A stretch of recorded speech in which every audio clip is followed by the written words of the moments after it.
यह समाज में भी थोड़ी सी विसंगतियां हैं।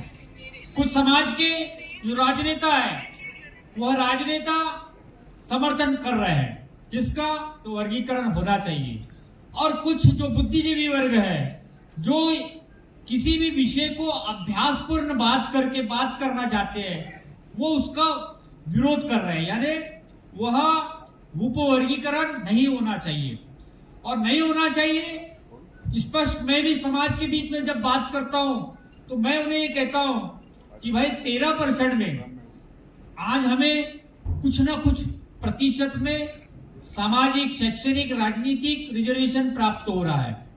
अगर वह उपवर्गीकरण हो गया तो हमें बात लोक संख्या की आएगी और लोक संख्या के हिसाब से हमें शायद कुछ भी प्रतिशत हमारे नसीब में नहीं होगा। ये बात हमारे समाज में दिन प्रतिदिन चर्चा का विषय बना हुआ है, समझाया जा रहा है। मैं हो सकता है कि भाई वो जल्दी इस बात पर भी अपनी अंतिम मोहर गए। फाउंडेशन के माध्यम से, लाड टीवी चैनल के माध्यम से यहाँ पर मुझे बोलने का मौका दिया, मैं उन्हें दिल से धन्यवाद देता हूँ और अपनी बात को यहीं समाप्त करता हूँ। जय भीम, जय भारत, जय श्री राम।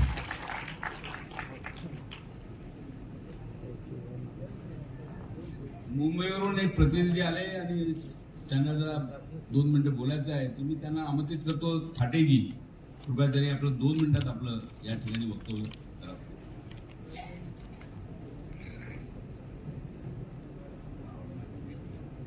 ज्या ज्या महापुरुषांनी संघर्ष केला बहुजन समाजाच्या हितासाठी त्या सर्व महापुरुषांना विनम्र अभिवादन करून आज या ठिकाणी जे चिंतन शिबिर आपण आयोजित केलेलं आहे लॉर्ड बुद्धाच्या वतीनं, त्या कार्यक्रमाला मी मुंबईहून आलो। या ठिकाणी चर्चा झाल्यानंतर एक गोष्ट आपल्या प्रामुख्याने लक्षात येईल की सोशल मीडियावर देखील बरीच चर्चा आहे की महार समाजाने मातंग समाजाचं खाल्लंय। मी म्हणतो महार समाजाने असं काय खाल्लं? महामानव डॉक्टर बाबासाहेब आंबेडकरने ज्या वेळेस आरक्षणाची सुरुवात केली मग तो त्यांनी बौद्धांना वेगळं, महारांना वेगळं नाही, ढोरांना चामरांना कुणाला वेगळा न्याय नव्हता, सगळ्यांना समान संधी होती। ती समान संधीचा फायदा घेण्याची ताकद त्यांच्यात नव्हती म्हणून ते मागे राहिले। परंतु दोष आम्हाला देण्याचं कारण जर कोणी या ठिकाणी देत असेल, आम्ही कसे पुढे आलो? अरे आमच्या बापानं गाव सोडलं, मुंबई ठिकाणी आला, देव धर्म बुवाबाजी सोडली, बुद्धाचा धर्म स्वीकारला, एका टायमाने मेहनत केली, नाक्यावर कामाला गेले, माय बाप घराचे भांडे काम केले, पैसे खिशामध्ये लपून ठेवले, पोरगेच्या शिक्षणासाठी खर्च केले, त्या पैशातून आम्ही घडलो आणि घडल्यानंतर आम्हाला पाहून या लोकांना तिरस्कार निर्माण झाला। अरे आमच्यावर जर कोणी जास्त तिरस्कार करत असेल तर ह्या शेड्यूल कास्ट मधील इतर जाती करतात, त्याचे आम्हाला खंत आहे। अरे आम्ही जे काय केलं आमच्या मेहनतीने केलं आणि माझ्या बाबासाहेबांना पण तुम्हाला तुमच्या जन्मापासून तो मऱ्यापर्यंत जे काही दिलं ते बाबासाहेबांना दिलं।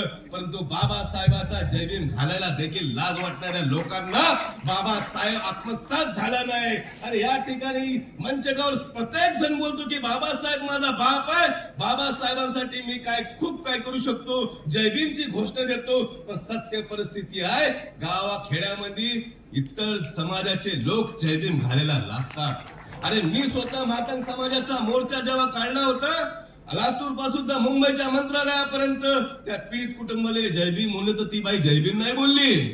ही परिस्थिती आहे आणि आज तुम्ही ज्या पद्धतीने बौद्ध समाजाला टार्गेट करता आणि इतर महापुरुष तुम्ही बाबासाहेबांच्या डोक्यावर बसवण्याचा प्रयत्न करता त्याचा या ठिकाणी मी जाहीर निषेध करतो।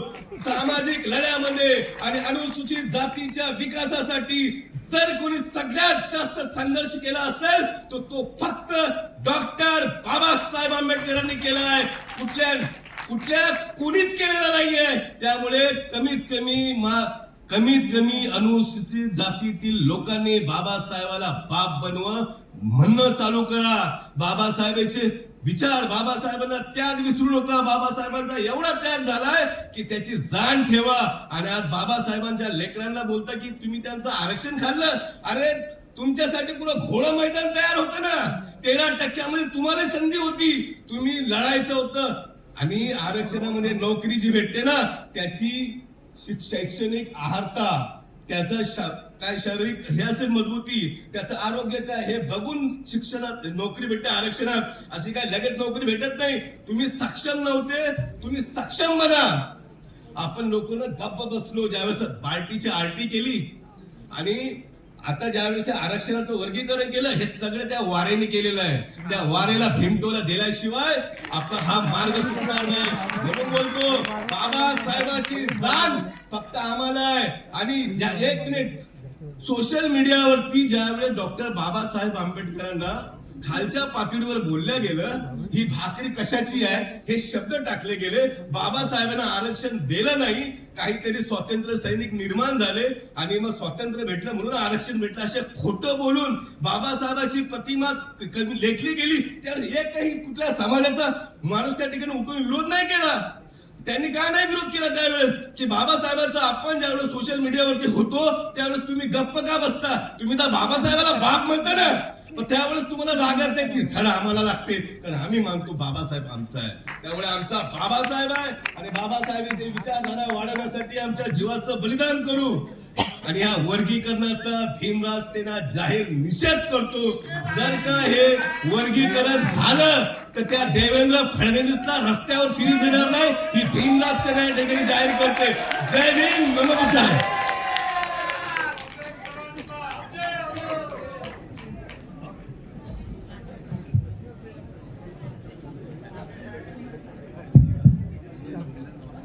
मित्रांनो,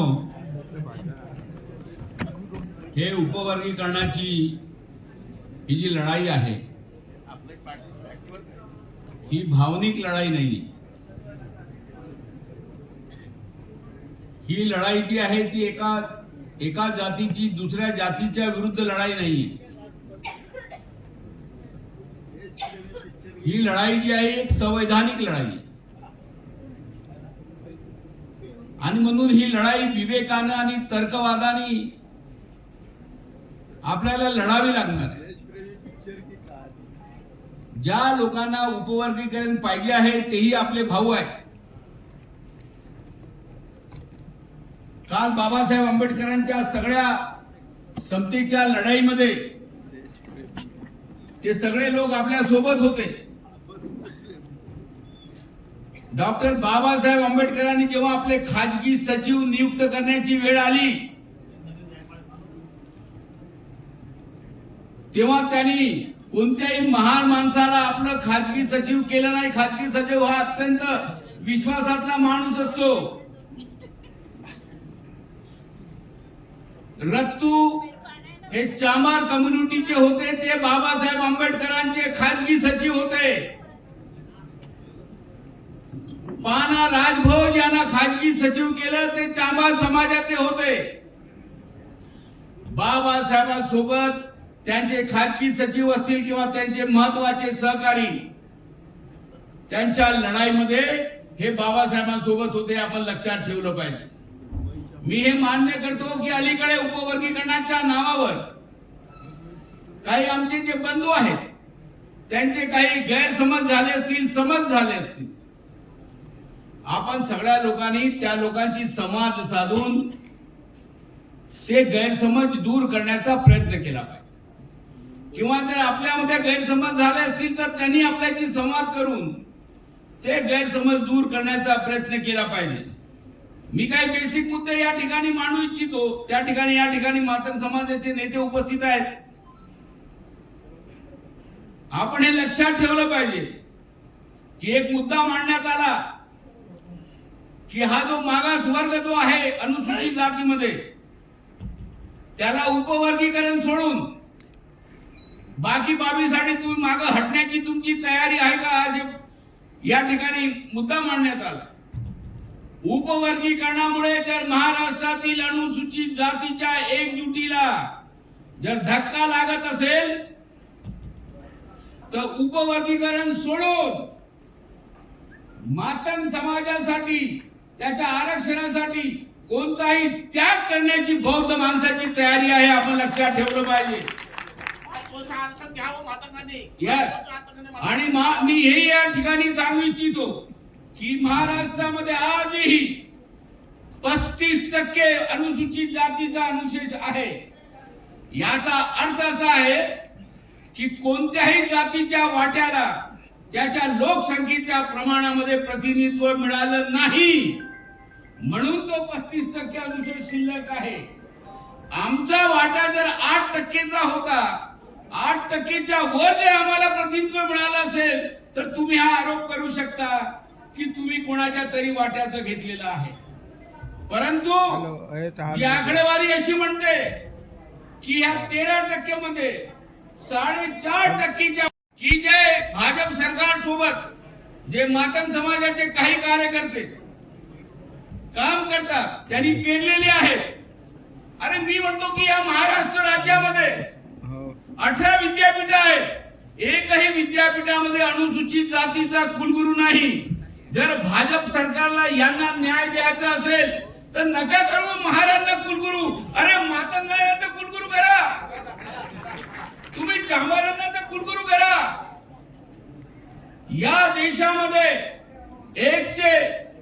34 IITs आहेत. एकाही IITs मध्ये अनुसूचित जातीचा संचालक नाही, डायरेक्टर नाही. गव्हर्नमेंट लॉ कॉलेज आहे 36, एकाही ठिकाणी प्रिन्सिपल अनुसूचित जातीचा नाही. नका करू महाराष्ट्रात तुम्ही प्रिन्सिपल आहेत ना क्वालिफाईड लोक, मातंगाचे प्रिन्सिपल करा, अरे मातंगाचे डायरेक्टर करा. जर तुम्हाला वाटत असेल की आम्हाला यांना न्याय द्यायचा असेल तर तुम्ही कुठेही मोक्याच्या जागेवर धोरण प्रक्रियेमध्ये या मातंग समाजाला, मांग समाजाला सहभागी करत नाही, त्याला मोक्याच्या जागा देत नाही आणि मात्र इकडे खाली आरक्षणामध्ये त्यांच्यामध्ये भांडण लावण्याचा काम या ठिकाणी केलेलं आहे. हे लक्षात ठेवलं पाहिजे की तेलंगणामध्ये उपवर्गीकरण झालं, कर्नाटकामध्ये उपवर्गीकरण झालं, परंतु तेलंगणामध्ये जे उपवर्गीकरण त्या लोकांनी मागितलं तो जो मादिका समाज आहे, जिथे आपण महाराष्ट्रामध्ये त्यांना मातंग समाज म्हणतो, त्याची लोकसंख्या तेलंगणामध्ये 17 पैकी 10.3% आहे. लक्षात ठेवा, तिथली मादिका समाजाची लोकसंख्या 17 मध्ये 10% आहे आणि म्हणून तिथे त्यांना वेगळं आरक्षण पाहिजे. ही मागणी वैधानिक ठरू शकते कारण त्यांची लोकसंख्या तेवढी आहे. कर्नाटक मध्ये 17.15% आरक्षण आहे एससीला, तिथे मादिका समाजाची संख्या 9.1% आहे. तेव्हा मोठ्या प्रमाणामध्ये हा 50% वर्ग आहे. तिथे उपवर्गीकरणाची मागणी हे आम्ही मान्य करू शकतो की एवढ्या मोठ्या प्रमाणामध्ये 50% हा वर्ग आहे, याला आरक्षित जागेमध्ये काही न्याय मिळाला नाही. पंजाब मध्ये उपवर्गीकरण झालं, त्या वाल्मिकी आणि मजहबी समाजाला दिलं कारण त्यांची संख्या एकूण 25% आरक्षणामध्ये 12.5% आहे. या लोकांची उपवर्गीकरण मागणाऱ्यांची संख्या बघा तुम्ही 50%च्या वर आहे. आपण सर या महाराष्ट्रामध्ये फक्त 2% आहोत आणि आपण 13% लोकांचं उपवर्गीकरण मागतो. हे वैधानिक आपल्या डोक्याला तरी पटतंय का याचा तुम्ही गंभीरपणे विचार केला पाहिजे. तुम्ही विचार करा, बाकी ठिकाणी जे ठीक आहे, पण 2% जो ज्यांची लोकसंख्या असेल त्यांनी 13% लोकसंख्या असलेल्या लोकांचं या ठिकाणी उपवर्गीकरण मागायचं का आपण याच्या. आणि हे 2% लोकांची आर्थिक, सामाजिक, शैक्षणिक प्रगतीसाठी दुसरे मार्ग काही शासन खुले करू शकते काय, त्याचा सगळ्यांनी मिळून विचार करण्याची गरज आहे. कारण त्यांची संख्या ही फार कमी आहे, मोठ्या प्रमाणामध्ये नाही आहे की एकदम उपवर्गीकरण करण्याची आवश्यकता आहे. याचा गंभीरपणे आपण विचार करावा आणि आपण कोणतेही प्रयत्न कराल त्यासाठी आम्ही तुमच्या पाठीमागे खंबीरपणे उभे राहू, हे आपण या ठिकाणी लक्षात ठेवलं पाहिजे.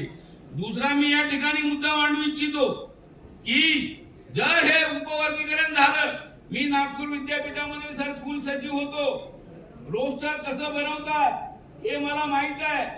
उद्या जर 2% जागा तुम्हाला मिळाल्या, आज जर 13% जागा आहेत, एखाद्या कॅडर मध्ये जर 2 जागा, 3 जागा, 4 जागा, 5 जागा असल्या तर किमान आपल्या वाट्याला 13% मध्ये 1 जागा येते, एखाद्या वेळेस 2 जागा येतील.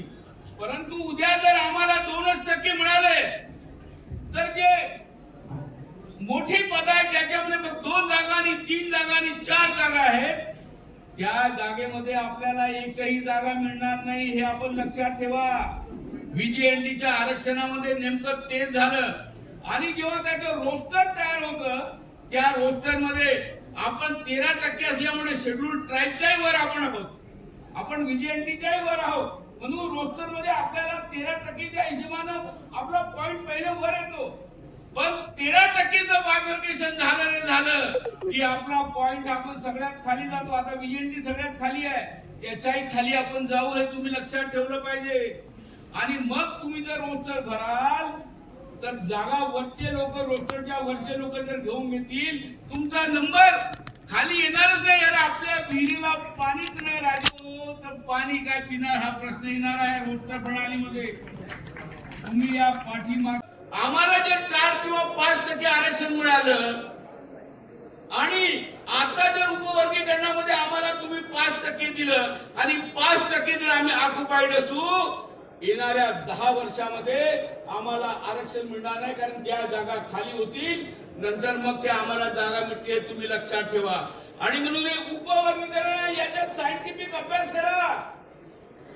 हे जर लागू झालं आणि ह्या पर्सेंटेजची अशा पद्धतीनं विभागणी झाली, येत्या 10 वर्षामध्ये आमच्या माणसाला आरक्षण मिळणार नाहीये आणि आपण आरक्षणाच्या पर्व्यूच्या बाहेर जाऊ. याचा तुम्ही शांतपणे बसून अभ्यास केला पाहिजे, हे तुम्ही लक्षात ठेवा. अरे उद्या आम्हाला जर काही मिळणारच नाही तर काय होईल? आज आपण म्हणतो की 4 राज्यामध्ये उपवर्गीकरण लागू झालं, 4 राज्यामध्ये उपवर्गीकरण लागू झालं, पण बाकी 29 राज्य आहेत. ह्या 25 राज्यामध्ये उपवर्गीकरण लागू काय नाही झालं, हा प्रश्न तर विचारत नाही आपण. 25 राज्यामध्ये, कारण तिथे जी संख्या कॉग्निजेबल पाहिजे विशिष्ट अनुसूचित जातीची, ती कॉग्निजेबल संख्या नाही आहे. इतर अनेक राज्यामध्ये अनेक अनुसूचित जातीचे प्रभाग आहेत, पण त्यांची संख्या जी आहे काही ठिकाणी 2%, काही 3%, काही 3% आहे. आणि म्हणून ह्या लोकसंख्येच्या प्रमाणामध्ये त्यांना उपवर्गीकरण देणं उचित होणार नाही. म्हणून 25 राज्यांनी अद्यापर्यंत उपवर्गीकरणाला हात लावणार नाही, हे तुम्ही आम्ही लक्षात ठेवलं पाहिजे. आणि म्हणून उपवर्गीकरणाने आज 2 मार्ग आपण हे लक्षात ठेवा. इकडे महार मातानं असं भांडण लावून दिलं उपवर्गीकरणामध्ये, आणि मग बौद्ध माणूस म्हणायला लागला की ठीक आहे ना, आम्हाला नको आरक्षण, ठीक आहे द्या उपवर्गीकरण, आम्ही आता ओपन मध्ये कॉम्पिट करू. जसं ओपन मध्ये कॉम्पिट करू अशी भाषा बोलायला लागलो, तिकडे ओपनचे दरवाजे बंद केले. हे लक्षात ठेवा. आपण हे कधी दरवाजे बंद केले? अरे तुम्हाला हा जीआर काढायचा होता, तर हे उपवर्गाचं वारं वाढण्याच्या पूर्वीच काढता आलं असतं. पण त्यांना माहित होतं हे जर पूर्वी जीआर काढला, हे महार मातन सगळे एका ठिकाणी येतील आणि आपल्या अंगावर तुटून पडतील. पहिले यांना याचं पहिले बटेंगे तो कटेंगे, ते म्हणतात मोदी साहेब बटेंगे तो कटेंगे, आणि आम्हाला बाटून राहिले ना, आम्हाला काटून राहिले. आणि म्हणून अगोदर भांडण लावलं आणि नंतर जीआर काढला की खुल्या वर्गामध्ये तुमचा प्रवेश बंद, म्हणजे आमची कोंडी करण्याचा प्रयत्न सुरू आहे. उद्या जर बौद्ध समाज खुल्या वर्गवारीमध्ये म्हणू शकतो की ठीक आहे द्या यांना, आम्ही पाहतो खुल्या वर्गवारीमध्ये पाहतो, आम्ही खुल्या वर्गवारीमध्ये आमचे मार्ग बंद करून टाकले. दुसरा एक आता जीआर काढला काल परवा, 150 पानाचा जीआर आहे. त्या जीआर मध्ये त्यांनी काय केलं की जे पदोन्नतीचे क्लास 1 क्लास 2 चे पद होते, आपण साहेब गोतावळे साहेब तो वाचून घ्या जीआर, किती खतरनाक आहे तो. त्याच्यामध्ये जे काही पद होते क्लास 1 क्लास 2 चे, त्याच्यामध्ये सरळ सेवेची भरती बंद करून टाकली आणि ही भरती त्यांनी पदोन्नती म्हणजे ठेवली. आता तुम्ही टाका, अरे आतमध्ये माणसंच नाही आहेत, तर मग पदोन्नती कोणत्या मातंगाला मिळेल, पदोन्नती कोणत्या मागांना मिळेल, कोणत्या महारांना मिळेल. आणि क्लास 1 क्लास 2 च्या जागा बॅन करून टाकलेल्या आहेत. आणि मग ह्या जागा जर बॅन केल्या, सरळ सेवेसाठी जागा ठेवल्या नाही आणि देऊन टाकलं उपवर्गीकरण, त्याचा फायदा काय? डायरेक्ट रिक्रुटमेंट मधल्या जागा हा दुसरा जीआर काढलेला आहे. तुम्ही हे षडयंत्र समजून घ्या शासनाचं, की एकंदरीत तुमच्यामध्ये भांडण लावून एकंदरीत आरक्षण कशा पद्धतीनं हे कालबाह्य करण्याचा प्रयत्न करत आहेत आणि तुम्हाला आरक्षित पदावरून कशा पद्धतीने दूर करण्याचा हे लोक प्रयत्न करत आहेत. आपण याची अत्यंत शांतपणे या ठिकाणी मांडणी केली पाहिजे. आम्हाला याचा आनंद वाटतो की जेव्हा बार्टी सुरू झाली आणि मातंग समाजाने म्हटलं की बार्टीमध्ये आम्हाला न्याय मिळत नाही, मग शासनाने तुमच्यासाठी आरटी काढली. आता 59 पैकी 58 जातीसाठी बार्टी आणि एक जातीसाठी आरटी, एका जातीसाठी आरटी काढली. हे उपवर्गीकरणच होतं.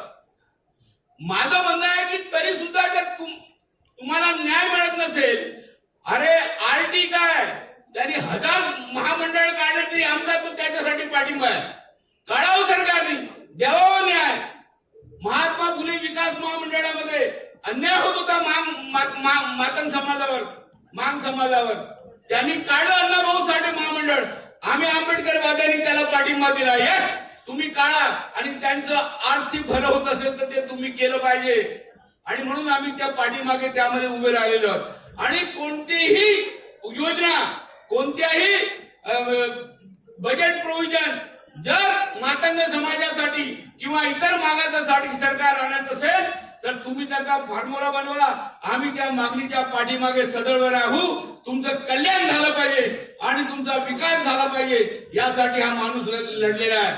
आणि भलाही RSS मध्ये काही बौद्ध भिक्षूंचा ग्रुप काढला असेल, पण आमचा इतिहास आहे महिलांच्या हक्कासाठी आपल्या मंत्रिपदाचा राजीनामा देणारे डॉक्टर बाबासाहेब आंबेडकर अनुसूचित जातीच्या महिलांसाठी राजीनामा देत नाही, या देशातील समस्त महिलांसाठी राजीनामे देतात. हे तुम्ही लक्षात ठेवलं पाहिजे. आमचा इतिहास आहे. मंडल कमिशन ओबीसीला लागू करण्यासाठी ओबीसी लढले नाहीत, पण रस्त्यावर जर कोणी आले असतील तर या राज्यातले बौद्ध आणि महासमाजाचे लोक रस्त्यावर आले होते. लक्षात ठेवलं पाहिजे. आम्ही आपल्या कल्याणासाठी लढलो नाही, दुसऱ्याच्या कल्याणासाठी लढलो. आणि मग कोचीराम कांबळे मातंग समाजाचे होते, तो पडवी असेल की मग ते रेमुला असेल, जेव्हा जेव्हा नॉर्थ बौद्धेतर आणि महाराष्ट्र लोकांवर अन्याय झाला, हा बौद्ध समाज त्याच्या रक्षणासाठी पुढे आलेला आहे. आणि म्हणून जरी काही चुका बौद्ध समाजाने केल्या असतील तरी सुद्धा एक आंबेडकरवादी म्हणून मोठ्या समूहाचा वर्ग 99% वर्ग, तुम्ही ज्या टक्क्याची गोष्ट करता तो 1% वर्ग आहे हो, पण 99% माणूस जो आहे तो नेहमी मातंगाच्या बाजूनं, तो नेहमी चर्मकारांच्या बाजूनं, तो महिलांच्या बाजूनं, हॅव नॉट वर्गाच्या बाजूनं, वंचित वर्गाच्या बाजूनं आजपर्यंत राहिलेला आहे, ओबीसीच्या बाजूनं राहिलेला आहे. आणि म्हणून हा जो वर्ग वंचित वर्गाच्या बाजूनं राहतो, हा हॅव नॉट वर्गाच्या बाजूनं राहतो, हा भाजपला होत देत नाही, हा संघाचा विरोध करतो. म्हणून त्याला कसं छाडायचं, कसं मारायचं यासाठी जे शासनाचे षडयंत्र सुरू आहेत, त्यापैकी उपवर्गीकरण हा एक त्याच्या षडयंत्राचा भाग आहे. तुम्ही लक्षात ठेवा. उद्या त्यांनी दिलंही तरी हरकत नाही, आमची लढाई थांबणार नाहीये. तुम्ही आज काले भाऊ होते, आजही भाऊ आहेत आणि उद्याही भाऊ राहणार आहेत. शासनाचे षडयंत्र आपण समजून घ्यावं. पुन्हा एकदा मंथन करूया. या ठिकाणी कोणी बोलत असले ना, समोरून काही बोलत असले तरी तुम्ही राग मानू नका. असं समजा ही लोकसभा आहे, लोकसभा आहे. लोकसभेमध्ये एखादा वक्ता बोलला की बाकी खासदार मध्ये बोलतात, तसे हे आमचे खासदार आहेत. तुम्ही वाईट मानून घेऊ नका.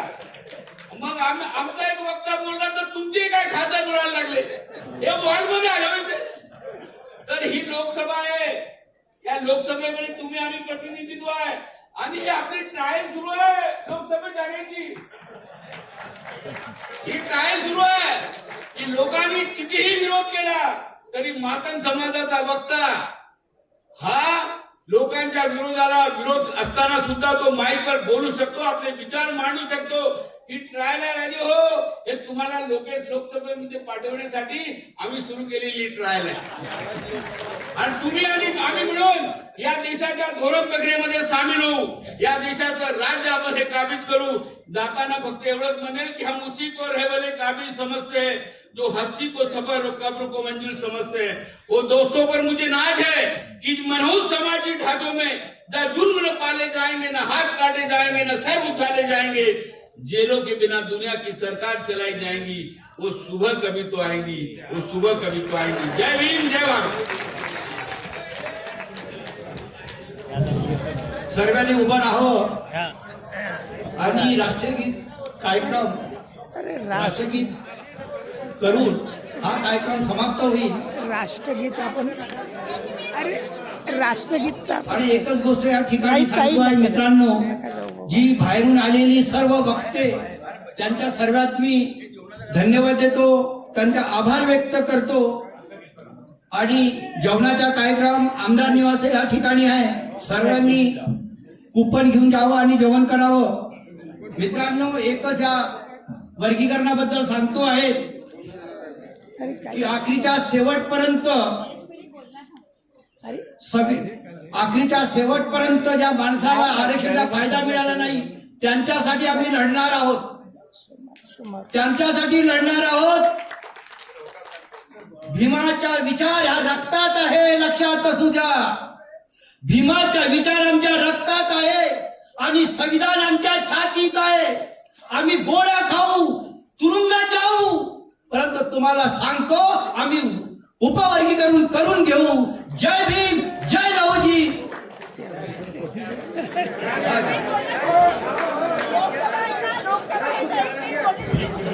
सर्वांचे या ठिकाणी जे कार्यक्रमाला आहे त्या सर्वांचे आरक्षण कोटून शिक्षक परिषदसाठी जे उपस्थित होते त्या मान्यवरांचे आभार. राष्ट्रगीताने सुरुवात घेतो. भैया जी, एकुलती एक लेडीज आहे, तिला बोलू द्या 2 मिनिटं. एकटी एक लेडीज आहे ती.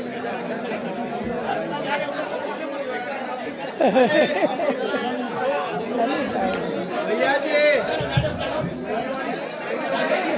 भैया जी, लोकसभा आहे ना, लोकसभा.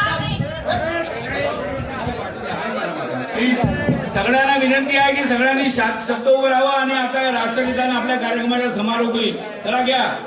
जनगण मन अधिनायक जय, भारत भाग्य विधाता, पंजाब सिंध गुजरात मराठा, द्राविड उत्कल बंग, विंध्य हिमाचल यमुना गंगा, उच्चल जलधि तरंग, तव शुभ नामे जागे, तव शुभ आशीष मागे, गाये तव जय गाथा.